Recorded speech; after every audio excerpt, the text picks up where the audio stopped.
বন্ধুরা আমাদের মাথার উপর দিয়ে বা আমাদের এলাকার উপর দিয়ে বা গ্রামের উপর দিয়ে বা শহরের উপর দিয়ে বিভিন্ন সময় প্লেন যায়। আমি কিন্তু বলতে পারি আমার উপর দিয়ে যে প্লেনটা গেছে সেই প্লেনের নাম কি এবং সেই প্লেনটা কোন জায়গা থেকে কয়টা বাজে ছাড়ছে এবং কোন স্টেশনে যাবে বা কোন এয়ারপোর্টে যেয়ে থামবে। চাইলে কিন্তু আপনারা দেখে যেতে পারেন কীভাবে আপনার মাথার উপর দিয়ে যদি কোনো প্লেন যায় তাহলে সেই প্লেনটার নাম কী অথবা সেই প্লেনটা কোথা থেকে ছাড়ছে এবং কোথায় গিয়ে থামবে সেই সম্পূর্ণ সকল ডিটেলস কোনো থার্ড পার্টি অ্যাপ লাগবে না, সম্পূর্ণ ফ্রিজে আপনারা করতে পারবেন। সো বন্ধুরা কীভাবে দেখবেন এর জন্য পুরো ভিডিও দেখতে হবে, স্কিপ করে দেওয়ার মতো কথা আমার ভিডিওতে চলেছে। Let's check it out. So বন্ধুরা এই কাজটি করার জন্য সর্বপ্রথম আপনাকে একটা ব্রাউজার সিলেক্ট করতে হবে, গুগল অথবা ক্রোম যে কোনো একটা ব্রাউজার সিলেক্ট করবেন। আমি সাপোজ গুগল সিলেক্ট করে দেখলাম। গুগলে যাওয়ার পরে এখন আপনার সার্চ করবেন লাইভ প্ল্যান ট্রেকিং। এখানে লাইভ প্ল্যান ট্রেকিং নামে সার্চ করে দেওয়ার পর উপরে যে ওয়েবসাইটটি শো হবে সেই ওয়েবসাইটটি থেকে ক্লিক করে দেবেন। এরপর সরাসরি আপনাদেরকে এইরকম একটা ইন্টারভেশন নিয়ে চলে আসবে। এরপর আপনারা এখান থেকে ম্যাপের যে লোকেশন দেখতে পাচ্ছেন, এখান থেকে আপনাদের যে লোকেশন আপনি যে পজিশনে আছেন সেই পজিশনটা আপনাকে খুঁজে বের করতে হবে। সো বন্ধুরা এখানে আসার পরে আপনাদেরকে প্রথমত নিজেদের দেশটা সিলেক্ট করতে হবে বা আপনাদের দেশটাকে খুঁজে বের করতে হবে, অথবা যাদের দেশটাকে খুঁজে বের করতে অসুবিধা হয় তাহলে আপনারা এখানে লোকেশন নামে একটা অপশন দেখতে পাচ্ছেন, এই অপশনটাতে ক্লিক করে পারমিশনটা অ্যালাউ করে দিবেন। দ্যাটস ইট, আপনাকে সরাসরি আপনার অ্যাকচুয়াল যে লোকেশন সেখানে নিয়ে দেওয়া করবে।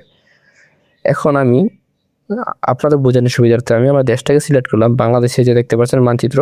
সো আমি বাংলাদেশে স্ক্রলিং করে যদি বড় করে, যেহেতু আমি লোকেশন দিয়ে করছি না এভাবে করছি। সো এরপরে আমি যদি একটু স্ক্রলিং করি, সাপোজ আমি কোন জায়গায় দেখাবো আপনাদেরকে, এই যে এই জায়গায় দেখাই। সাপোজ আমি গাজীপুর আশেপাশে আছি, আমার উপর থেকে একটা প্লেন যাচ্ছে। আপনারা যদি লোকেশনে ক্লিক করেন সরাসরি কিন্তু আপনাদের যে অ্যাকচুয়াল লোকেশনটা সেখানে নিয়ে দেখাবে। সো আমার হয়তো ম্যাপ থেকে দেখাচ্ছে, এই জন্য হয়তো এরকম লাগতেছে আপনাদের বোঝানোর সুবিধার্থে। সো ভিউয়ার্স, সাপোজ আমার মাথার উপর দিয়ে প্লেনটা যাচ্ছে, আমি বুঝতে পারতেছি যেহেতু আমার লোকেশনটা এখানে, আমি ধরে নিলাম এখানে। যদি আপনারা লোকেশনে ক্লিক করেন আপনাদেরকে সেই পজিশনে নিয়ে দেখাবে। এরপর আমি যদি প্লেনটাতে একটা সিলেক্ট করে দিই তাহলে কিন্তু সে এই প্লেনটার সম্পূর্ণ ডিটেলস এখানে শুধু এবং কোন কোন রাস্তা দিয়ে এসেছে সেগুলো কিন্তু আপনারা এখান থেকে ম্যাপ থেকে দেখে নিতে পারেন। এই প্লেনটার কী নাম? প্রথমত প্লেনটার নাম হচ্ছে থাই এয়ারওয়েজ এবং ফ্লাইট নাম্বারটি হচ্ছে 339 এবং প্লেনটার গন্তব্যস্থান হচ্ছে ঢাকা এবং প্লেনটা এসেছে হচ্ছে ব্যাংকক থেকে ঢাকার উদ্দেশ্যে এসেছে এবং কতক্ষণ আগে এসেছে যদি আমি সম্পূর্ণ ডিটেলস দেখতে পাই, একটু স্ক্রলিং করে উপর দিকে দিলে কিন্তু সম্পূর্ণ দেখতে পারবো। আমি যদি সম্পূর্ণ ডিটেলসে বলে তাহলে ভিডিওটা লং হয়ে যাবে। এরপর স্ক্রলিং করে নিচের দিকে আসার পরে দেখতে পারবো এয়ারসেপ টাইপ কি, এয়ারসেপ ছিল এয়ারবাস A320 এরকম অপশন, রেজিস্ট্রেশন কি এবং কান্ট্রি রেজিস্ট্রেশন কি এবং এই ক্যাটাগরি কি, প্যাসেঞ্জার না মালামাল। এরপর স্ক্রলিং করে নিচের দিকে আসলে গ্রাউন্ড স্পিড এবং প্রতি ঘন্টায় কত কিলোমিটার যায় এবং সেটার সম্পূর্ণ ডিটেলস সেখান থেকে আপনারা দেখতে পাবেন। সবথেকে মজার বিষয় হচ্ছে আপনারা সেই প্লেনটার নামও দেখতে পারতেছেন এবং গন্তব্যস্থানটা দেখতে পারতেছেন কোথা থেকে কোথায় পর্যন্ত যাবে। সো এরকমভাবে আপনারা যে কোনো প্লেনের আপনার মাথার উপর দিয়ে যে প্লেনটি যাবে না কেন, আমি তো আপনাকে এটাতে দেখালাম, এই যে সাপোজ আমি উত্তরাতে আছি, এখন আমার মাথার উপর দিয়ে প্লেনটা গিয়েছে।